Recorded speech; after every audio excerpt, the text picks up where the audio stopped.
ভয়াবহ বন্যার শুরু থেকে বাংলাদেশ সেনাবাহিনী যা করতেছে তা চির অমর হয়ে থাকবে। তাদের এই ঋণ কোনোভাবেই পরিশোধ করা সম্ভব না। কখনো বা হেলিকপ্টার দিয়ে আটকে পড়া বন্যার্থদের উদ্ধার করছে, আবার কখনো বা হেলিকপ্টার দিয়ে ত্রাণ দিচ্ছে, আবার কখনো বা সাঁতার কেটে কেটে আটকে পড়া বন্যার্থদের উদ্ধার করছে বাংলাদেশ সেনাবাহিনী। সেনাদের এমন কাণ্ডে মুগ্ধ বাংলাদেশের জনগণ।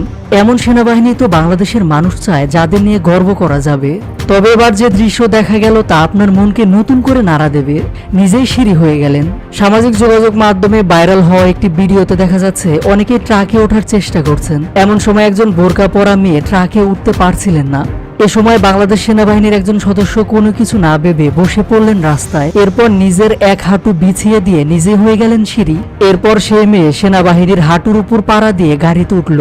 এরপর একে একে আরো একজন মহিলা আসলেন, তাকেও গাড়িতে উঠতে সাহায্য করলেন এই সেনাবাহিনী। এবারের মহিলাটি প্রথমে সেনাবাহিনীর হাঁটুতে পাড়া দিতে কিছুটা দ্বিধাবোধ করছিলেন, কিন্তু যখন সেনাবাহিনী নিজে জোর করলেন তখন সেই মহিলাটি তার হাঁটুতে পাড়া দিয়ে গাড়িতে উঠলেন। এ যেন সিনেমার মতো এক মহাকাব্য।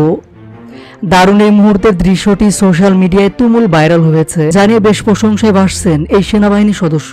মূলত বাড়িঘর ডুবে যাওয়ায় উদ্ধার শেষে গাড়িতে করে নিরাপদ স্থানে যাচ্ছিলেন সেসব যাত্রীরা।